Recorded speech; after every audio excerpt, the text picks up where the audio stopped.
1,24,000 নবী আর রাসূলদের মধ্যে একজন নবী ছিলেন হযরত শুআইব আলাইহিস সালাম, তার মানে হযরত মুসা আলাইহিস সালাতু ওয়াস সালামের শ্বশুর আব্বা। আল্লাহর কাছে জিজ্ঞাসা করছে, আল্লাহ এই তুমি তো আমলের পাল্লা ওজন করবা, আমল ওজরা করার জন্য পাল্লা আছে। দুনিয়াতে আমরা অনেক পাল্লা দেখেছি, মাপার যন্ত্র দেখেছি, স্বর্ণ মাপার নিক্তি দেখেছি ছোট্ট, আবার চাউল তরকারি মাপার কেজির সেরের পাত্র দেখেছি, আগে যে 10 কেজি করে ধান মাপত সেটাও দেখেছি, আবার 1 মণ 2 মণ 3 মণ 4 মণ এরকম পাল্লাও দেখেছি,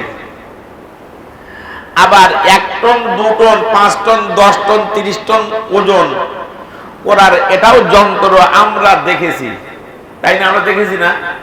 হযরত শুআইব আলাইহিস সালাতু ওয়াস সালামের কাছে শুআইব আলাইহিস সালাম জিজ্ঞাসা করলেন আল্লাহর কাছে, আল্লাহ তুমি যে আমল মাপবা এই পাল্লাটা কত বড়?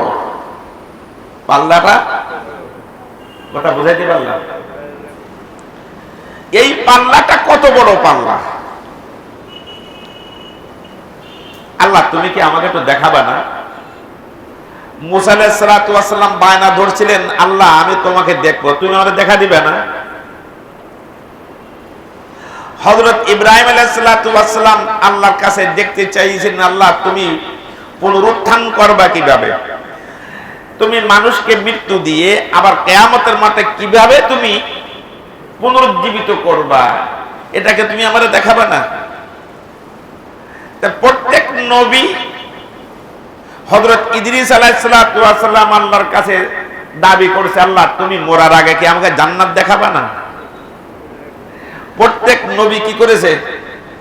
এক একটা বিষয়ে আল্লাহর কাছে দাবি করেছে।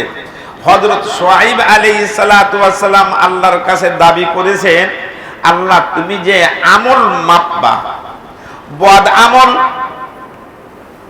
আর নেকির আমল যে মাপবা, ও পাল্লাটাকে আল্লাহ তুমি আমারে দেখাবে না? ওটা তুমি আমারে দেখাও। কে বলছে? জোরে বলেন। হযরত শুআইব আলাইহিস সালাম। আল্লাহ পাক বলেন, হ্যাঁ শুআইব তুমি তো আমার কাছে দাবি করেছো, আমি দেখাবো তোমাদের। আল্লাহ পাক হযরত শুআইব আলাইহিস সালামকে দাড়ি পাল্লা কেমন আকার হবে কিয়ামতের মাঠের দাড়ি পাল্লা, এটা আল্লাহ পাক যখন হযরত শুআইবকে দেখাইছেন, দেখানোর সাথে সাথে বেহুশ হয়ে পড়ে গেছে। হুশে আসার পরে আল্লাহ জিজ্ঞাসা করলেন, শুআইব রে তুমি বেহুশ হলে কেন? এই যে পাল্লা তোমারে দেখাইলাম, তুমি বেহুশ হলে কেন? হযরত শুআইব আলাইহিস সালাতু ওয়াস সালাম বলেন, ইয়া আল্লাহ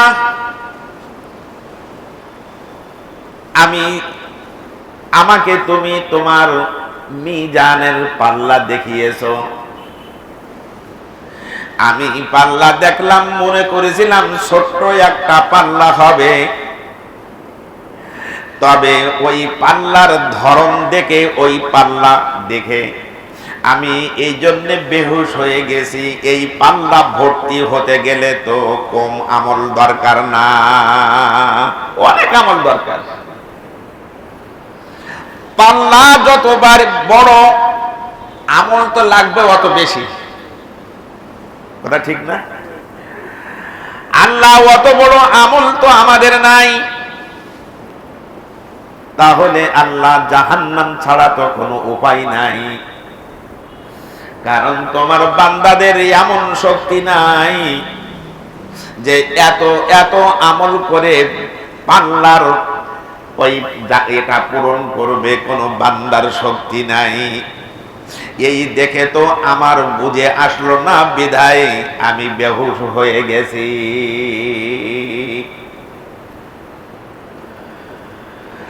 আল্লাহ পাক বললেন, ও শুআইব মন খারাপ করো না, পাল্লা দেখেছো বড়, কিন্তু মন খারাপ করবা না। শুনে রাখো, আমার বান্দা যদি একটা আমল করে ইখলাসের সহিত, আমি আল্লাহর সন্তুষ্টির জন্য, ওই আমলটা যদি আমার কাছে কবুল হয়ে যায়, তো ওই একটা আমলেই এই বড় পাল্লাটা আমি আল্লাহ ভর্তি করে দেব।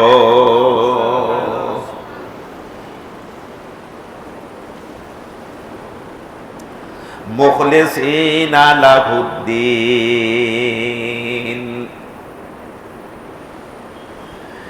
ইখলাসের সহিত যদি একটা আমল হয়,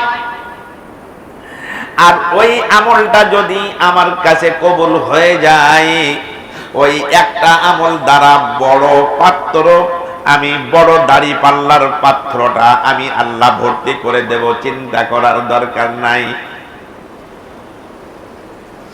এই জন্য আল্লাহ পাকের রাসূল সাল্লাল্লাহু আলাইহি ওয়াসাল্লাম সুন্দর একটা হাদিস বলেছেন, ইন্নামাল আ'মালু বিন্নিয়াত, যে সৎ কাজটা করবা, নিয়তটা করবা কার জন্য? নিয়ত আল্লাহর জন্য। আল্লাহ, তাহলে যে কথাটা আমি আগে বোঝাতেছিলাম, ওয়াজ শোনা আর ওয়াজ করা ইবাদত হলেও এটা কিন্তু মুখ্য উদ্দেশ্য না। মুখ্য উদ্দেশ্য কি? আমল করা। মুখ্য উদ্দেশ্য, ওরে আমি মুহাদ্দিস সাহেব, আমি বক্তা সাহেব, আমি খতিব সাহেব, ওয়াজ করলাম কিন্তু আমল করলাম না। আল্লাহ বলে, আয় রে খতিব, আয়, তোর ক্ষয়ক্ষতি করে ছেড়ে দেব। জিহ্বাটা জাহান্নামের আগুনের কেচি দিয়ে কেটে তোর জিহ্বাটা আগে ফেলবো জাহান্নামে, এর পরে তোরে ফেলবো পরে।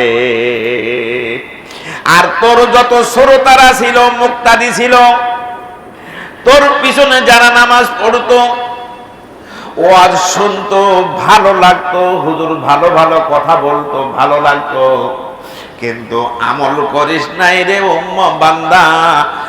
আয়, ইমামের জিভ কেটেছি, বক্তার জিভ কেটেছি, আলেমের জিভ কেটেছি, মুহাদ্দিস সাহেবের জিভ কেটেছি, তারে জাহান্নামে দিয়েছি। আয় রে মুক্তাদি, আয় মুসল্লি, আয়, তোর ইমামকে দিয়েছি আগে, আর তোর ইমামের পরে তোরে দেব পিছনে।